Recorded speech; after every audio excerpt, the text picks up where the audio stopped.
व्यानाम। पंच परमेष्ठी भगवान की, 2400 तीर्थंकर भगवान की, देवाधिदेव 1008 मूलनायक श्री आदिनाथ भगवान की, परम पूज्य आचार्य श्री शांति सागर जी महाराज की, परम पूज्य आचार्य श्री विमल सागर जी महाराज की, परम पूज्य आचार्य श्री सन्मति सागर जी महाराज की, परम पूज्य आचार्य गुरुदेव सुंदर सागर जी महाराज की, गुरुदेव समंत भद्र स्वामी की,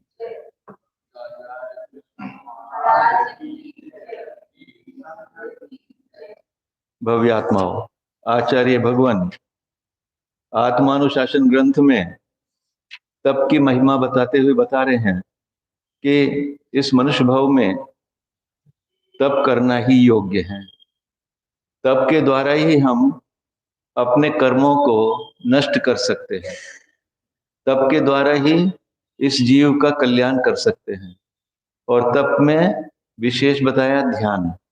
ध्यान के द्वारा हम अपने जो कर्म शत्रु हैं इनको क्षय कर सकते हैं। 114 नंबर का श्लोक है, पढ़ते हैं।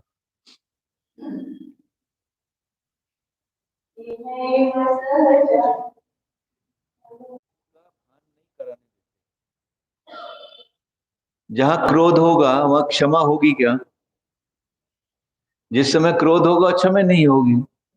इस तरह जो जीव के स्वाभाविक गुण हैं, क्षमा, मार्दव, सत्य, सोच आदि, उनको ये विभाव रूप क्रोध आदि जो शत्रु हैं, ये जीव के शत्रु हुए, क्योंकि हमें हमारे स्वरूप को, स्वभाव को प्रकट नहीं करने देते। तो इस लोक में सहज यानी अपने जो स्वाभाविक गुण हैं उनको, उनमें ये प्रकोप आदि यानी क्रोध, मान, माया, लोभ आदि जो इनको शत्रुओं को, रिपुन शत्रुओं को विजयते, जय इनके ऊपर विजय प्राप्त की जाती है। किसके द्वारा? तप के द्वारा, ध्यान के द्वारा। जिस समय ये जीव अपने आत्म स्वभाव में स्थित होगा उसको क्रोध आएगा क्या? और यदि क्रोध आएगा तो आत्म स्वभाव में स्थित नहीं होगा। दोनों विपरीतताएं हैं। जब विभाव रूप परिणाम में करेगा तो स्वभाव में स्थित नहीं होगा।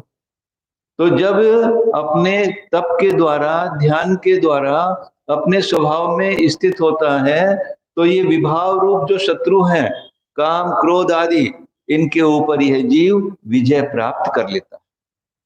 तप ही एक ऐसा माध्यम है जिसके द्वारा हम इन विभाव रूप शत्रुओं को जीत सकते हैं। और इसके बाद क्या होगा? यदि हमने इनको जीत लिया, गुनाह परिणमंती, जब क्रोध नष्ट हो जाएगा तो क्षमा को लाने की जरूरत नहीं पड़ेगी कहीं से। वो तो इसका स्वाभाविक गुण है जीव का, जीव के अंदर है ही, परंतु इस क्रोध ने क्षमा को दबा के रखा हुआ है, प्रकट नहीं होने देता। तो वे सारे जो इसके जीव के स्वाभाविक गुण हैं वे सब प्रकट हो जाते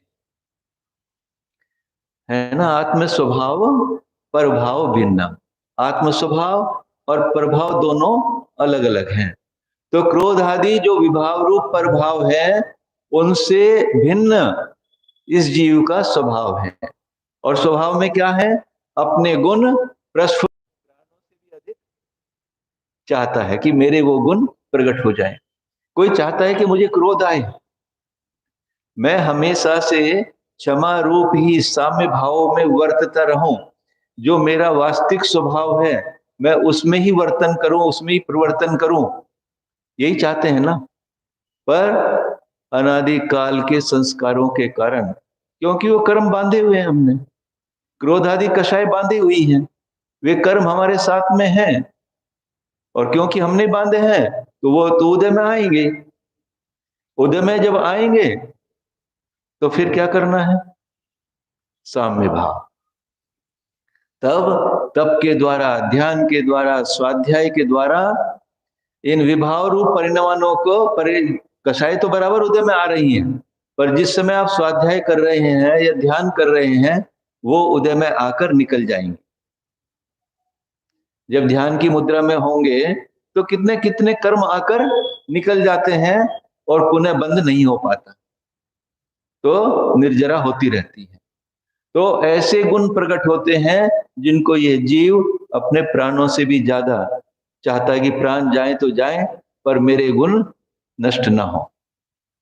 पुरहच, और परलोक में क्या होगा? पुरुषार्थ सिद्धि ही, मोक्ष की सिद्धि। आगे क्या मिलेगा? जब हमारे विभाव रूप परिणाम नष्ट हो जाएंगे, हम स्वभाव में तप रूप में ध्यान में स्थित हो जाएंगे, तो आगे क्या मिलेगा उसका? आचार्य बता रहे, पुरुषार्थ सिद्धि। जो आपका पुरुषार्थ है, जिसको आप सिद्ध करना चाहते हैं, क्या सिद्ध करना चाहते हैं? मोक्ष की सिद्धि। ऐसी मोक्ष की सिद्धि अचिरात, चिर कहते हैं बहुत काल में, और अचिरात शीघ्र ही। कितनी देर में? अंतर मुहूर्त में। ऐसी मोक्ष की सिद्धि स्वयं यायिनी, स्वयं आगे आगे दौड़ती है।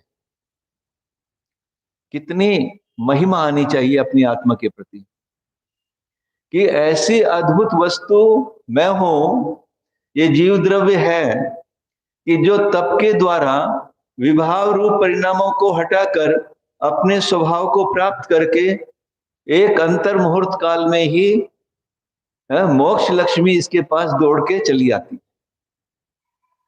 है। अचिरात स्वयं यायिनी, यानी उसकी पुरुषार्थ की सिद्धि आपको करनी नहीं पड़ती। आपको करने योग्य क्या है? बस स्वभाव में परिणमन करना, विभाव रूप परिणमन नहीं करना। पर कितनी देर आप आते स्वभाव में? आते हैं क्या? जितना भी हमारा कार्यक्रम चल रहा है 24/7 लिखा रहता ना आजकल, कई जगह देखो जो पूरे खुले रहते हैं एटीएम वगैरह, वहां पे 24/7 लिखा रहता है। सातों दिन 24 घंटे हमारा विभाव रूप परिणमन ही चलता है। स्वभाव में कितनी देर आप आते हैं? यदि ध्यान में बैठोगे भी, तो यदि 1 घंटा भी ध्यान के लिए आपने निकाला और उसमें बैठे, तो देखो उसमें हम कितनी देर रह पाते हैं? 1 मिनट भी बहुत हो गया। यदि स्वभाव में परिणमन विभाव रूप को बिल्कुल हटाकर स्वभाव में प्रवृत्ति होगी, तो शायद 1 मिनट भी बड़ी मुश्किल से आ पाता हो। परंतु अभ्यास के बल पर हम इसको करते करते एक समय ऐसा आएगा, यदि अंतर मुहूर्त हम बिना कट ऑफ हुए आत्म स्वभाव से, जैसे ये वीडियो चल रहा, यदि इसके सामने से कोई निकल जाए तो रील कट जाएगी, फोटो कट जाएगी, वो नहीं चाहिए। ऐसा बिल्कुल निवस कंटिन्यूअस सतत एक अंतर मुहूर्त तक यदि जीव अपने स्वभाव में स्थित हो जाए, केवल ज्ञान प्रकट हो जाए। आपका जो कार्य सिद्ध करना था वो कार्य सिद्ध हो गया, कि अब बस मेरा पुरुषार्थ मुझे प्राप्त हो गया, अब मुझे मोक्ष की सिद्धि हो गई। तो आचार्य यहां कह रहे हैं, नरह न रमते कथम तपसी।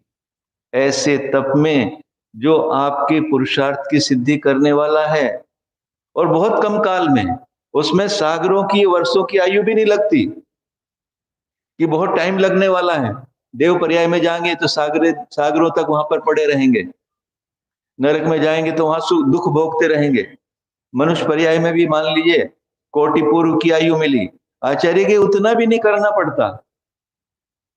नरह न रमते कथम, ऐसा जैसे शोक प्रकट कर रहे, खेद प्रकट कर रहे आचार्य, कि इतना सब जानते हुए भी ये मनुष्य न रमते तपसी, तप में रमन क्यों नहीं करता, तप क्यों नहीं करता?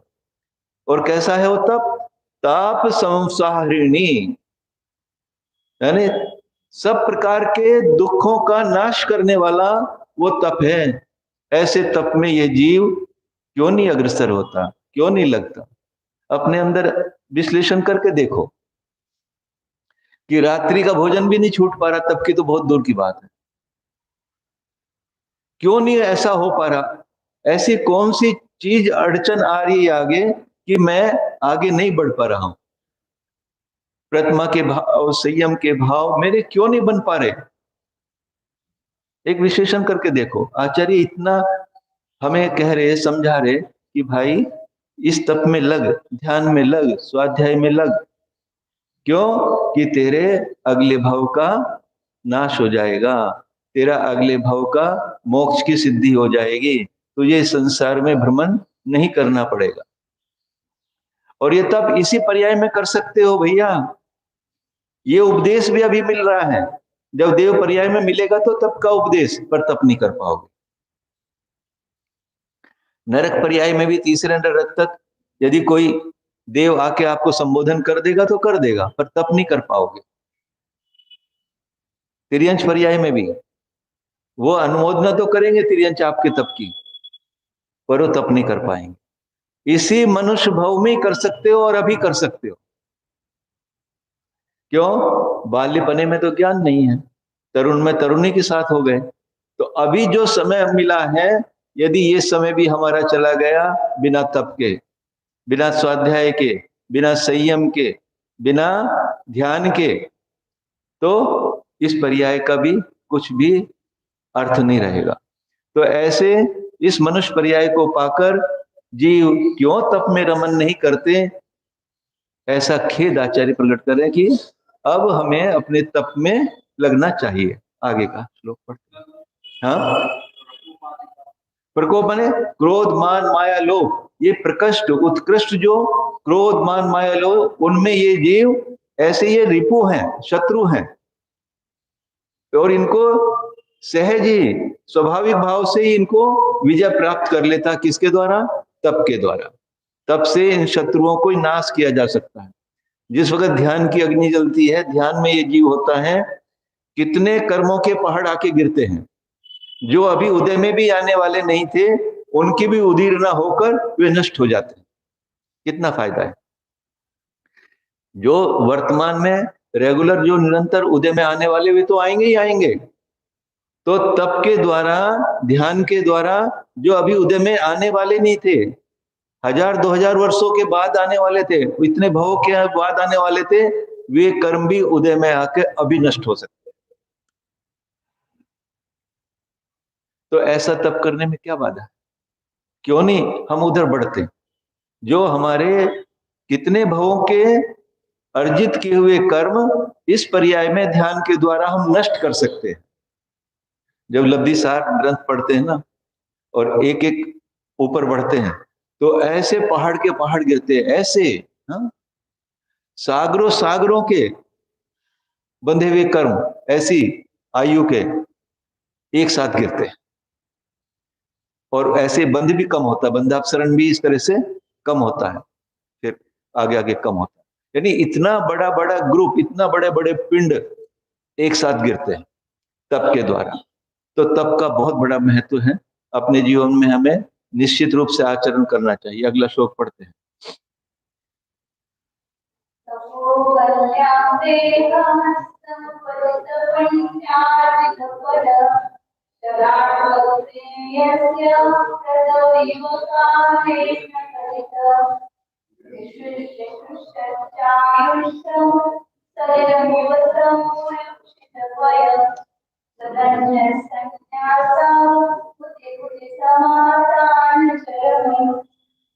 दो उदाहरण इसमें बहुत सुंदर लिए आचार्यों ने। देह, जिसका देह, जिसने जिस देह से जब तप कर रहा है, उस देह से तपोवल्लयाम, तप रूपी बेल में, बेल के ऊपर क्या है, शरीर के द्वारा जब तप किया जा रहा है, तो तप रूपी बेल से समुपचित पुण्य अर्जित फल, जैसे बेल के ऊपर फल लगता है, ऐसे ही तप रूपी बेल के ऊपर पुण्य रूपी फल उत्पन्न होते हैं। तप से क्या होगा? पुण्य रूपी फल उत्पन्न हुए, और शलाट व अग्रे यस्य प्रसव इव कालेन गलता। जैसे बेल है लता, उसके ऊपर फल लगा, तो फल लगने के बाद जो आगे फूल होता है वो नष्ट हो जाता है, फल रह जाता, बस जो फूल होता है वो खत्म, समाप्त हो जाता है। उसी प्रकार जैसे वो पुष्प नष्ट हो जाता है, इसी प्रकार पुण्य रूप महाफल को उत्पन्न करने वाले हैं ये। और ये जो शरीर जो है, जो पुष्प रूप था, वो नष्ट हो जाता है। पुण्य से क्या हुआ? पुण्य तो उत्पन्न हुआ, पुण्य तो फल हुआ, और पुण्य के आगे जो शरीर रूपी पुष्प था वो नष्ट हो जाता है। और इसमें फिर ध्यान रूपी यानी वायु जो है, वायु जिस प्रकार सलिल रक्षितम पया, जैसे दूध है और पानी दोनों मिले हुए हैं, या दूध में पानी होता है, जब गर्म करते हैं तो दूध स्वयं जलते हुए भी, पानी स्वयं जलते हुए भी दूध की रक्षा करता है, दूध को जलने नहीं देता।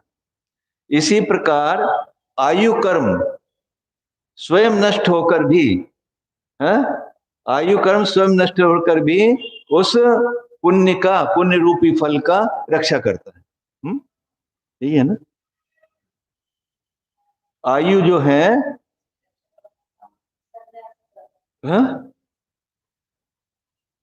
उस पुण्य की रक्षा करते हैं।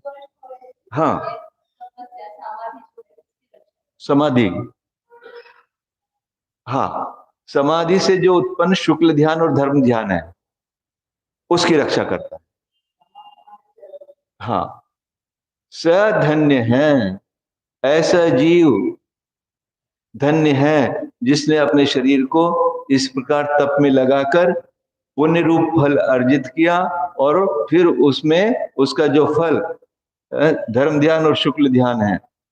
संन्यास आहुत भुज, संन्यास रूपी अग्नि में समाधान आचरम, वो धन्य है जो जीव जिसने संन्यास रूपी अग्नि में अपने इस देह को लगाया है और अंत में समाधि और धर्म ध्यान शुक्ल ध्यान रूप प्राप्त करके प्राप्त किया है। ऐसे जीव धन्य हैं जिन्होंने अपने शरीर से तप करके इस देह को नष्ट किया है। नष्ट तो होने वाला था, आयु कर्म से तो नष्ट हो गई वो, परंतु इस देह का सदुपयोग करके, तप करके अपने पाप रूप कर्मों को नष्ट किया है और धर्म ध्यान शुक्ल ध्यान रूप ध्यान से इसकी रक्षा की है। तो ऐसे वो जीव धन्य हैं। वास्तव में कितना चिंतन करते हैं कि इस शरीर, इस मनुष्य पर्याय को पाकर इसका एक समय भी हमारा बिना ध्यान के नहीं जाए। और ध्यान किसका करना है? कल बताया था उसमें, अपने आराध्य कौन है। व्यवहार में तो भगवान आराध्य है और निश्चय में अपनी आत्मा ही आराध्य है।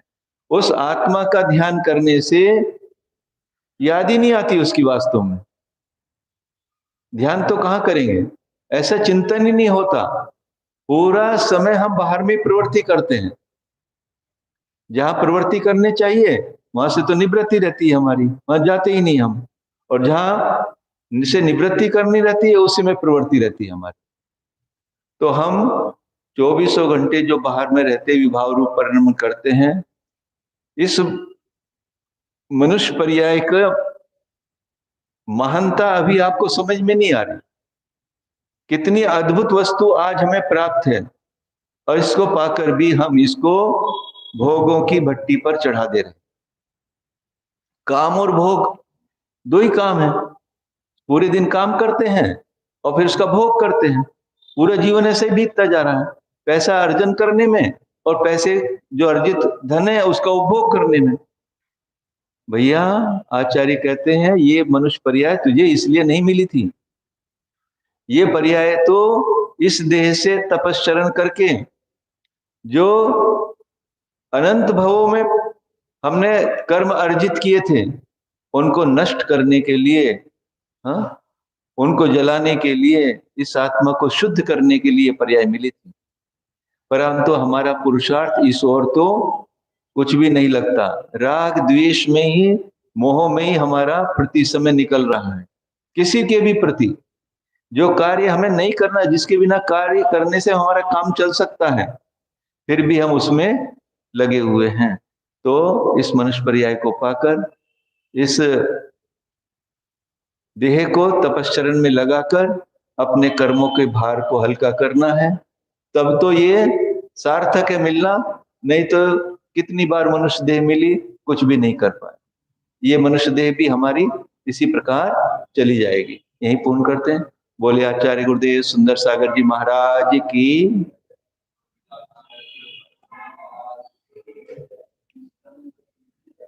जावानी के ज्ञान से सूझे लोकालोक, सोवाणी मस्तक नमो सदा दे धोख। देव भजो अरहंत नित, गुरु सेवो निर्ग्रंथ। दया धर्म पालो सदा, यही मुक्ति का पन।